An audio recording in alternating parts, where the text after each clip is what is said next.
Hey everyone, Sir Jellybean here. We are back with Core Arms Gates for Ostfront, and this is my top 10 German units for the Conquest. Now, my top 10 German units will vary to others, but this is my personal top 10 units for Conquest. I'm going to go through why they're my personal favourites, why they're amazing, and why you should think about using them. Some will be obvious, some will not be so obvious. Obviously, you've seen me play a lot of Conquest, a lot of battles. But these are my personal favourites over hundreds of Conquest matches, and I would say they vary in the usefulness. Some are better than others, but they all have kind of a place in my heart. And it's not always about how effective they are point cost, but also how easy they are to unlock research wise in Conquest. So that makes a big effect on it. So we're going to start with the kind of number one. I think people know this one. It's the Spanish Blur Division. Now, might seem interesting. Now, why the Blur Division? Well, first of all, let's look at the basic stats of them. 375 health, 300 stamina. So they have great HP and great stamina. They come with a fantastic amount of troops. It's 1, 2, 3, 4, 5, 6, 7, 8, 9, 10. So 10-man squad, good amount of troops. You have the sergeant with the SMG. I believe it's an MP41, if it allows me to click it. It's not allowing me to click. It's being a pain in the ass. MP41. You also get two semi-automatic. Oh, no, you get three semi-automatic rifles. Yeah, you get. I think no, you get two. You get two semi-automatic rifles, so a fair bit of firepower, and you get an MG34, but with a belt. So you get quite a lot of MG firepower, and then you have obviously the standard bolt-action rifles.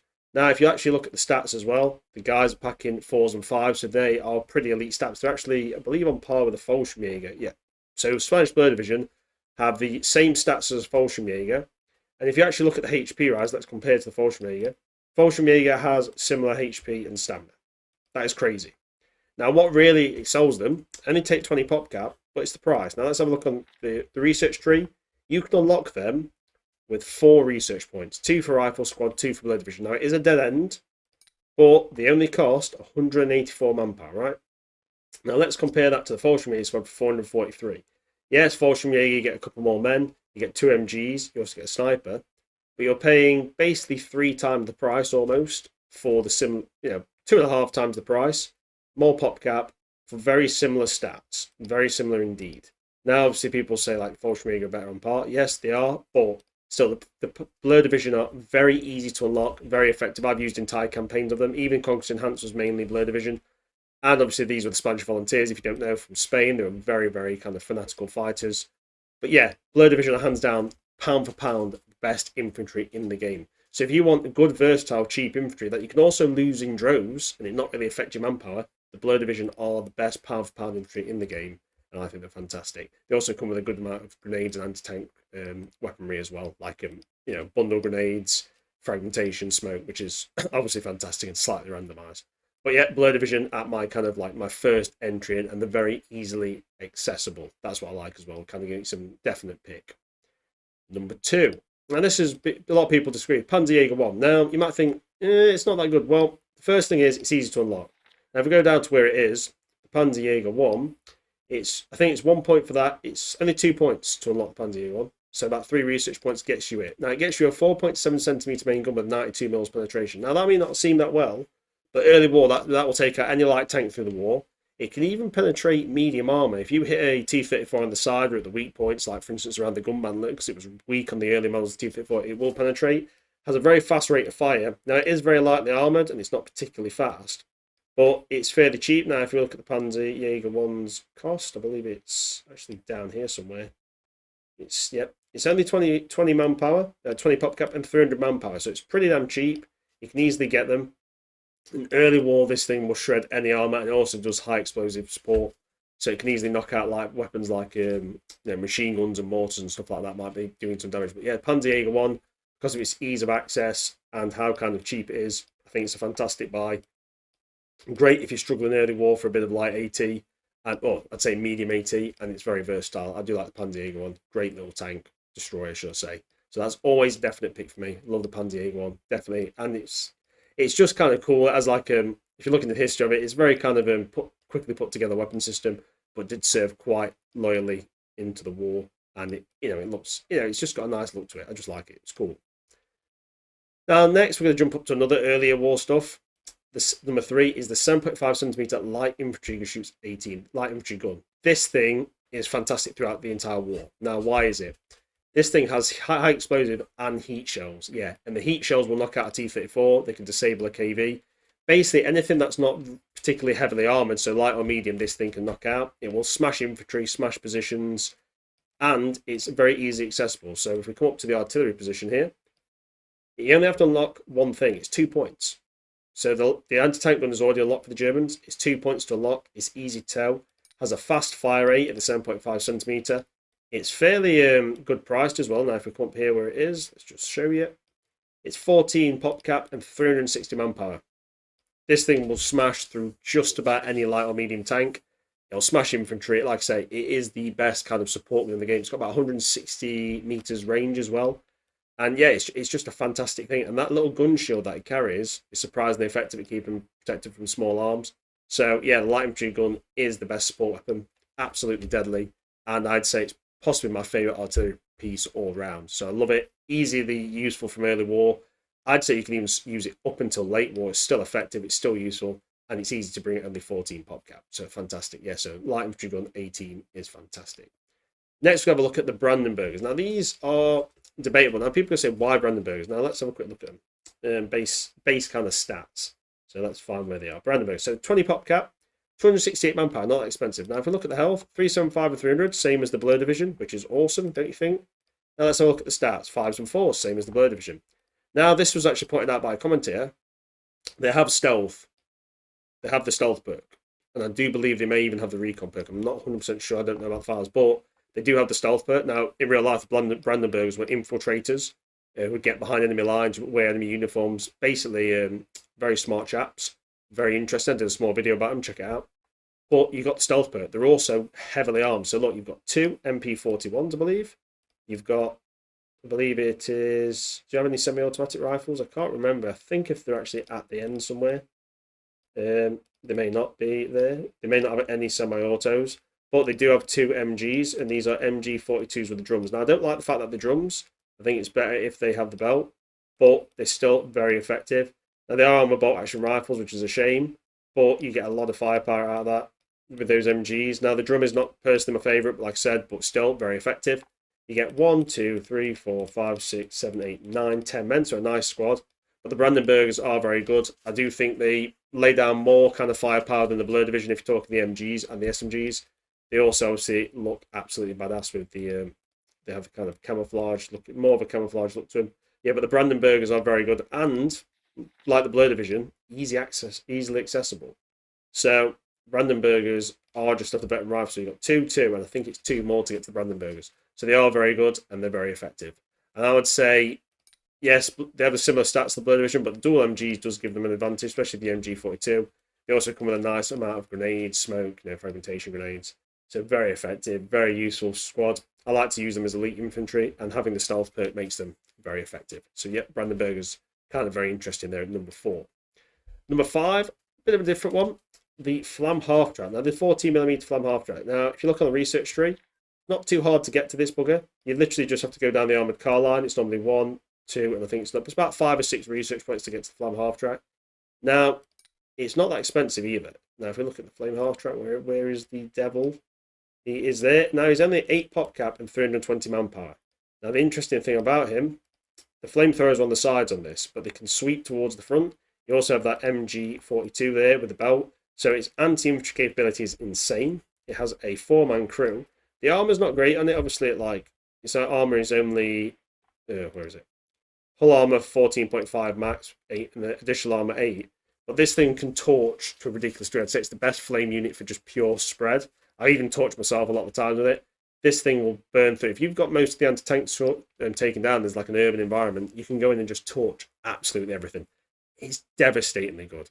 Absolutely love it. You'll have seen me use it before. You'll have seen me do videos on Content Update 5 when it arrived. Or was it Liberation? Can't remember the exact one it arrived in. But this thing is possibly the best flame unit for support. And I do love it. I used it in my Penal Battalion playthrough. Very good use of the vehicle. If you use it right, you'll torch anything. And you can even deal with armor. You can arc that fire over cover. But yeah, best support flame unit in the game. And 8 pop cap is very cheap. So I do like the Flam Halftrack. Next, the Panda 3 Oust N. Now, it's a bit of an interesting one. People say, why do you like it? Well, I think it's just nice for a change not to have heavy armour all the time. Now, the only disadvantage of this tank is getting down the research tree, which costs an awful lot. It's about 11 or 12 research points. But if you get to the Oust M, you get a Panzer 3 that basically has a 75mm short-barreled gun, but has access to some very nice rounds. Now, it is here, as you can see, 35 pop cap, 460 manpower. So it's still pretty cheap, actually. And pop cap-wise, it's a lot cheaper than heavier armour. But it comes with heat and heat rounds, which is really good, so it can deal with multiple effects. Think of having a light infantry gun on wheels. But it's got 50 hull armour, 50 turret armour, additional armour 20, and it does have some skirts around the top. But the Panda 3N is very, very effective. Those heat rounds with 116 mils pen. But I just find that it does so well against armour. It's a nice, nippy little tank, and it's just really effective. Panda 3N, I use it a lot in like the multiplayer, but in Conquest, if you can unlock these, they're a great support tank. They're very effective, and they just seem to... The heat rounds, for some reason, just seem to be so lucky with them. And they kind of arc the rounds over, so they're very good support tank. And I just think the Panda 3N is a great vehicle that is very underrated. And you've still got 2 MGs with it, so you can still shred infantry. But this thing is probably the best support tank in the game for me, like for like medium tanks. I just think it does really well. And I don't know why, but they just seem to be very lucky in their engagements and how they deal with stuff. So the Panda 3N is definitely a fantastic unit to bring along. So I'd definitely say Panda 3N, best kind of medium tank for the Germans all round. Really like it, and yeah, it's just fantastic. Next on the list is the Stu-42, I'd say. Now, this is an interesting one. It's down the Stoogie line. Now, let's find the Stoogies. Time to boogie. And it's all the way up here, so you have to go to the Panda 3 and up. It's about 13, 14 points, I think, to get to it. User points. Now, the reason I like the 42 over the 15cm 33, it's got a 10.5cm main gun. It has the MG on top, with the gun shield. But this thing comes with HE and heat rounds. Now, the heat rounds, I don't know the exact thing, but I think it's about 130 mils pen. It's very powerful. They can knock out even the heaviest tank.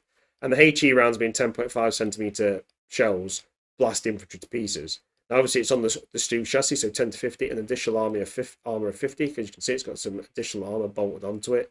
So it's a very tough little tank, well, tough medium kind of assault gun, but it's a great support weapon. The rounds arc. It's better than bringing 10.5cm artillery as well, because you can direct fire it, and you've got the heat rounds, which rip through medium armour and destroy heavy armour, and obviously rip through light armour very easy. So yeah, the Stu-42 is a fantastic kind of assault gun support vehicle. Really like it. I need to use these more in Conquest, but every time I use them, they have impressed me. They've been fantastic. Really good vehicle. Next, I'd say a bit of an odd choice, but some people may disagree. It's the Grill Oust M3cm Mark 103. This thing, there's only 2 of these built in real life, I believe, but I'm just going to show you where it is on the research tree.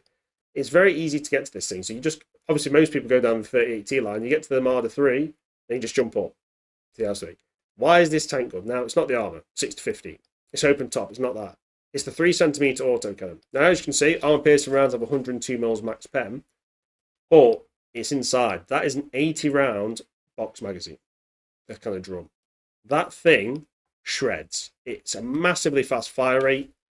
It rips through. It also has HE rounds. It carries 240 of each, I believe, altogether, which gives you about 3 full kind of full magazines. This thing will shred infantry. It will shred aircraft. Obviously, the only thing is it only aims forward, so the gun's got not too much mobility. It's not a turret.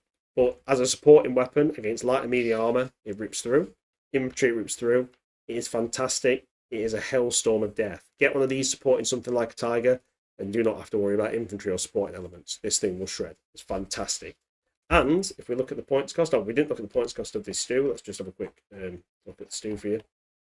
Just before I carry on with this one, if I can find it. It's being a bugger. The Stoogies are, yeah, so the Stu-42 is 35 pop cap, 775 manpower. So good pop cap, but quite pricey on the manpower, which is a shame. But the Grill 3 is 20 pop cap, 420 manpower. It's very easy to sneak it into those later stages, 20 manpower or pop cap. So it's very, very useful. Love the Grill 3, or the Oust M. But the 3cm autocannon basically means it's got the kind of similar gun to what a Bradley has these days. But not as powerful as a Bradley's autocannon, but still very potent. And it looks badass with that kind of muzzle brake in it. Love it. Mind you, a Barrett 50 cal, doesn't it? Next, in the number 2 slot, I have to say it's the Jag Panther. Now, some people can argue, why is it the Jag Panther? Well, it's not research-wise, because it's an absolute pain in the arse to get to the Jag Panther. You've got to get to the Panther and go all the way down. It's very expensive. It's like 30 odd research points. And it's not the cheapest tank ever. Jag Panther's 55 pop cap, 1,430 manpower. Yes, pricey. But the armor's 10 to 80, but it has a very good slope frontal armor. I mean, it actually has better frontal armor than a Tiger. It has that MG34 for sport, but it's the 8.8 centimeter. It's the same gun on the King Tiger, but you get on this very mobile vehicle, 46 kilometers an hour. Has great armor protection. It's very mobile, and it just rips through. And in my opinion, it's the best vehicle carrying the 8.8 centimeter. It seems to always do extremely well as a tank destroyer and a kind of a supporting assault gun. And yeah, you can't really beat the Jag Panther for hunting things down and destroying them. It's a fantastic vehicle. It's just difficult to get to, but for the late stages of the war, this thing is the tank cracker that you need personally. Better armor than the Nashorn. I'd say it's more price effective than the King Tiger, which lies at 1680 manpower and 60 pop cap. Yep, that thing is insane. So I would just say the Jag Panther is better, slightly cheaper, more effective, and just seems to do better all around. Seems to get crippled a lot less. And obviously, in the number one slide, had to be the Tiger. But it's a certain model of the Tiger. And people are going to disagree with me on this. It's the Oust H over the Oust E for one simple thing. You might think, why, Sir Jellybean? Why wouldn't you want the Oust E with a pintle-mounted machine gun? Well, first of all, I don't want my commander on that because he gets killed all the time. And secondly, the Oust H, which has the same similar armor. If you actually look, it's the same armor. That has slightly more turret armor. Or it's the smoke launchers. The frontal smoke launchers are far better on the Oust H, where the Oust E just has the dunk one-shot smoke launcher. It's not as good. The smoke launchers are far better on this tank, and the commander just peeking out the hatch is far more useful than ever on the pintle mount. So I prefer the Oust H. Now, 50 pop cap, 1280 manpower. It's very pricey, and research-wise, as we know, you do have to go to the Tiger. It's quite pricey to get down there. It's all the way down the tank line, but it's the best all-round tank in the game, especially for the Germans. 8.8 centimeter L56 with good armor penetration. You get 2 machine guns and obviously commander vision. I just think the Tiger, yeah, the Oust H is my personal favourite. Better than the Oust E for those reasons in game. I just think it's fantastic. So yeah, that's my top 10 units for the Germans. Now people will disagree. Tell me your top 10 units, but they are, if you pick those units, I would say they are always good for bringing the fun as well. And this is the thing. It's not always picking what's most meta for me. It's what I find fun. For instance, the Panzer 1. I find the Tiger more fun than the King Tiger. Even though the King Tiger looks beast and it's the heaviest tank, really, kind of thing. Same with the Jag Tiger. I have more fun with the Tiger, knocking around in ditches, blasting things, and pretending I am Michael Whitman myself. Anyway, I hope you enjoyed the video. I hope you enjoyed the top 10. Like I said, tell me yours. And obviously do like, subscribe, and leave a comment. Really helps the channel. And I'll see you on the next one. Thanks for watching, everyone. And you guys have a fantastic evening.